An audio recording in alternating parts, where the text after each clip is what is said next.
నమస్కారం సుధీర్ సార్. నమస్కారం అండి.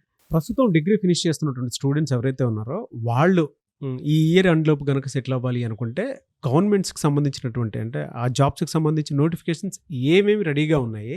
1 ఇయర్‌లో నిజంగానంటే ఇయర్ ఎండ్‌లోపు ఖచ్చితంగా సక్సెస్ అవ్వడానికి అవకాశం ఉంటుందా? ఫోకస్ చేస్తే. So, Andhra Pradesh state government Ugadi రోజున ఇయర్ క్యాలెండర్ ఇస్తాము అని చెప్పి నంబర్ ఆఫ్ వేకెన్సీస్‌తో సహా కూడా ఇచ్చారండి. హ్మ్. దానికి సంబంధించి ఆల్రెడీ ఫస్ట్ నోటిఫికేషన్ ఆల్రెడీ వచ్చేసింది. కోర్ట్‌లో సంబంధించి హైకోర్ట్ అండ్ డిస్ట్రిక్ట్ కోర్ట్స్‌కి సంబంధించి. నెక్స్ట్ డీఎస్సీ రాబోతుంది. పోలీస్ కానిస్టేబుల్స్ ఇవన్నీ రాబోతున్నాయి. గవర్నమెంట్ జాబ్ అంటే ఒకటి గుర్తుపెట్టుకోండి. కేవలం స్టేట్ గవర్నమెంట్ మాత్రమే కాదు. హ్మ్. సెంట్రల్ గవర్నమెంట్ ఇచ్చేవి గవర్నమెంట్ జాబ్సే. పబ్లిక్ సెక్టర్ యూనిట్స్ ఇచ్చేవి కూడా గవర్నమెంట్ జాబ్సే. కాబట్టి ఓన్లీ స్టేట్ గవర్నమెంట్‌ని మీరు దృష్టిలో పెట్టుకోవద్దు. మనం ఏ స్టేట్‌కైనా సరే వెళ్ళి సెంట్రల్ గవర్నమెంట్ ఇచ్చేటటువంటి జాబ్స్ లేదా పబ్లిక్ సెక్టర్ యూనిట్స్ జాబ్స్ మనం అప్లై చేసే రైట్ భారతీయులుగా మనకుంది. కాబట్టి తెలంగాణ స్టేట్‌లో చదువుతున్న డిగ్రీ స్టూడెంట్స్ కేవలం తెలంగాణ గవర్నమెంట్ ఇచ్చే నోటిఫికేషన్స్ వెయిట్ చేయొద్దు. హ్మ్. Same applies for Andhra students. Central government అయినా, పబ్లిక్ సెక్టర్ అయినా మనం ఎక్కడికైనా సరే వెళ్ళి అప్లై చేసి ఆ స్టేట్‌లో ఉద్యోగం చేసేటటువంటి రైట్ బై బర్త్ మనకుంది. కాబట్టి నోటిఫికేషన్స్ రెగ్యులర్‌గా ఉన్నాయి. స్టేట్ గవర్నమెంట్ ఇవ్వట్లేదు ఇవన్నీ చెప్పొద్దు. సాకులు మాత్రమే. హ్మ్. ఏ ఎగ్జామ్‌లో అయినా సరే ఫస్ట్ ఇప్పుడు డిగ్రీ ఫైనల్ ఇయర్ అయిపోతుంది. మీ డిగ్రీ ఎగ్జామ్స్ అయిపోయిన వెంటనే అన్నిటికి కావాల్సినటువంటి సబ్జెక్ట్స్ ఒక 3 ఉన్నాయండి. హ్మ్. మీరు ఏ ఎగ్జామ్ రాయాలి అని అన్నా సరే, ఇప్పుడు మీరు ఎంఎస్సీకి వెళ్ళాలి, లేదా ఎంసీఏ, ఎంబీఏ చేయాలి హైయర్ ఎడ్యుకేషన్‌కి, లేదు ప్రైవేట్ సెక్టర్‌లో జాబ్ చేయాలి, గవర్నమెంట్ సెక్టర్‌లో జాబ్ చేయాలి. మీరు ఏది చేయాలన్నా వద్దులే కట్ చేయండి. గవర్నమెంట్ సెక్టర్ అన్నారు కాబట్టి. హ్మ్. హ్మ్.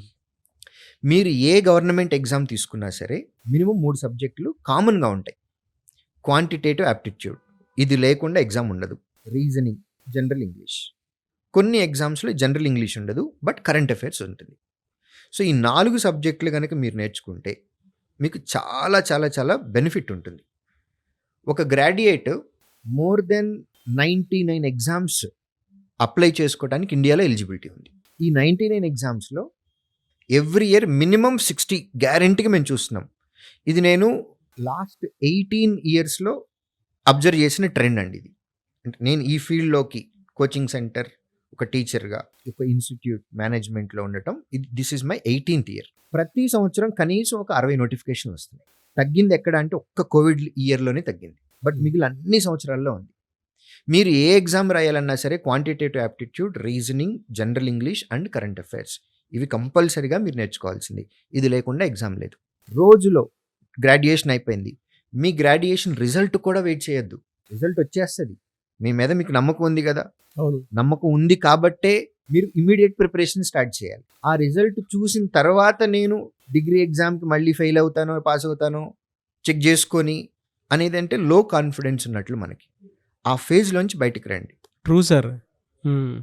సో, ఇక నుంచి మీ రిజల్ట్ రావటానికి కూడా కనీసం ఒక 2 నెలలు టైం పడుతుంది. యూ ఆర్ హ్మ్. Wasting precious time. మీకు 20-24, 25 సంవత్సరాల వయసనేది మీ ఎంటైర్ లైఫ్‌లో ఐయామ్ 40+ నాగరాజు గారు. ఈ 40 ఇయర్స్‌లో నేను అబ్జర్వ్ చేసుకున్నది నా 20-25 సంవత్సరాల టైంలో నేను ఏదైతే చేశానో దట్ ఈస్ ప్రీషియస్ టైమ్ నాకు. హ్మ్. మీరు మీ జీవితం 25 ఇయర్స్ తర్వాత మీ నెక్స్ట్ లైఫ్ ఎలా ఉంటుంది అనేది డిసైడ్ చేసేది మీరైనా సరే. మీరు కావాలంటే ఒకసారి ఆలోచించుకోండి. 20-25 సంవత్సరాల్లో మీరు ఏం చేశారు అనే దాన్ని బట్టే me rest of the life మొత్తం డిపెండ్ అయింది. అవును. 20 ముందు ఏం చేశారో మీకు సంబంధం లేదు. 25 తర్వాత చేయడానికి ఏమి ఉండదు. 20-25 సంవత్సరాల మధ్యలో ఉన్న వాళ్ళు ఒక్క రోజు కూడా వేస్ట్ చేయటం కరెక్ట్ కాదు. ఇది ఎక్స్‌పీరియన్స్‌తో చెప్తున్నాను. డిగ్రీ ఎగ్జామ్స్ అయిపోయింది. రిజల్ట్ కోసం వెయిట్ చేయొద్దు. హ్మ్. నీకు తెలుసా మ్యాథ్స్ పోతుంది అని మ్యాథ్స్ ప్రిపేర్ అవ్వు మరి. అన్ని పాస్ అవుతానని కాన్ఫిడెన్స్ ఉందా? కాంపిటేటివ్ ఎగ్జామ్‌కి ప్రిపేర్ అవ్వు. Don't waste time. Preparation start చేయొద్దు. మనకి చాలా కంటెంట్ ఉందండి. ఓన్‌గా ప్రిపేర్ అవ్వాలి. నీ దగ్గర సోర్స్ లేదు. ఇది ఫైనాన్షియల్ సోర్స్ కానివ్వండి, లేకపోతే లెర్నింగ్, మీకు గైడెన్స్ సోర్స్ కానీ ఏమీ లేవు. You have social media, content ఉంది. టైం ఎక్కువ పడుతుంది ఆబ్వియస్‌గా. ఒక ప్రాపర్ టీచర్ ఉన్నప్పుడు, ఒక గైడ్ ఉన్నప్పుడు మీరు తయారయ్యే విధానము, మీ సొంతగా తయారయ్యే విధానం రెండిటికి డిఫరెన్స్ ఉంటుంది కొంచెం. But at least start the work. మనకి బోల్డ్ అన్ని మార్కెట్లో బుక్స్ అవైలబిలిటీలో ఉన్నాయి, ఈ బుక్స్ అవైలబిలిటీలో ఉన్నాయి, సోషల్ మీడియాలో యూట్యూబ్లో మనకి కంటెంట్ అవైలబిలిటీలో ఉంది. బట్ నేను చెప్పేది ఒక్కటే, ఫాలో ఓన్లీ వన్ గైడ్. ఎవరైనా ఒక్కటే టీచర్ని ఫాలో అవ్వండి. మీరు ఇద్దరు ముగ్గురిని టీచర్లుగా సోర్సులు పెట్టుకొని వాళ్ళని ఫాలో అవుతుంటే గనక too many cooks spoil the dish అన్నట్లుగా.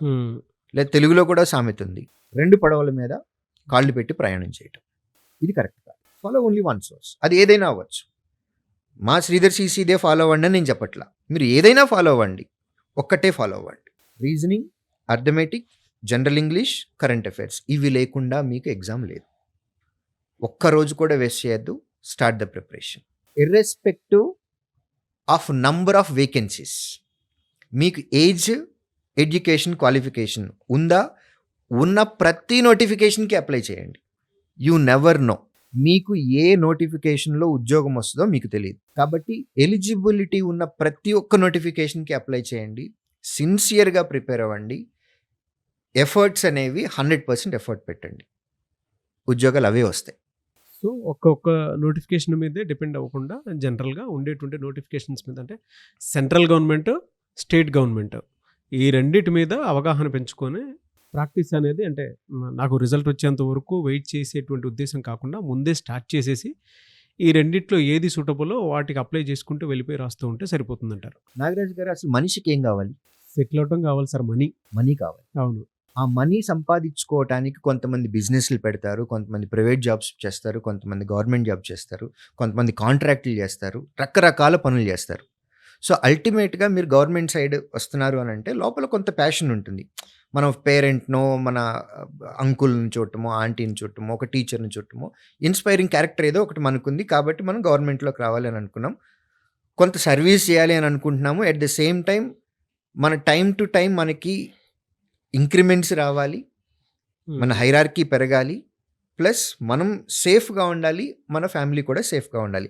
కాబట్టి గవర్నమెంట్ జాబ్కి రావాలి అని అనుకుంటాం జనరల్గా. ఆ జాబ్ గవర్నమెంట్ జాబ్ అన్నప్పుడు అది స్టేట్ అయితే మీకేంటి, సెంట్రల్ అయితే మీకేంటి, పబ్లిక్ సెక్టర్ అయితే మీకేంటి. ఓన్లీ డిఎస్సి టీచర్గా, స్కూల్ అసిస్టెంట్గా ఉంటేనే డబ్బులు ఇస్తున్నారా? పోలీస్ జాబ్స్లో ఇవ్వట్లేదా? బ్యాంక్ జాబ్స్లో ఇవ్వట్లేదా? ఇన్కమ్ ట్యాక్స్ డిపార్ట్మెంట్లో ఇవ్వట్లేదా? సిబిఐలో ఇవ్వట్లేదా? పోస్టల్ డిపార్ట్మెంట్లో ఇవ్వట్లేదా? వైజాగ్ స్టీల్ ప్లాంట్లో ఇవ్వట్లేదా? సింగరేణిలో ఇవ్వట్లేదా? మీకు పబ్లిక్ సెక్టర్ కానీ గవర్నమెంట్లో కానీ ఏ నోటిఫికేషన్లు అయినా సరే మీకు మంచి జీతాలు వచ్చేటటువంటి నోటిఫికేషన్ ఏదైతే ఉందో ఎలిజిబిలిటీ ఉన్న ప్రతి ఒక్కటి అప్లై చేయండి. మనకు కావాల్సింది డబ్బులు. ఫస్ట్ ఒక ఉద్యోగం తెచ్చుకోండి, తర్వాత మీకు లోపల కోరిక ఒకటి ఉంది, నేను ఒక టీచర్గానే ఉండాలి అని అనుకున్నాను, లేదు నేను ఒక పోలీస్ ఆఫీసర్గా ఉండాలి అని అనుకున్నాను, లేదు నేను డెస్క్ జాబ్ చేయాలి అని అనుకుంటున్నాను, లేదు నేను ఫీల్డ్ జాబ్ చేయాలి అని అనుకుంటున్నాను.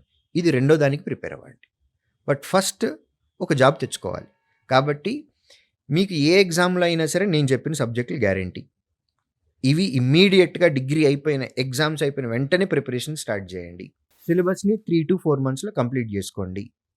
మీకు ఎలిజిబిలిటీ ఉన్న ప్రతి నోటిఫికేషన్కి అప్లై చేయండి.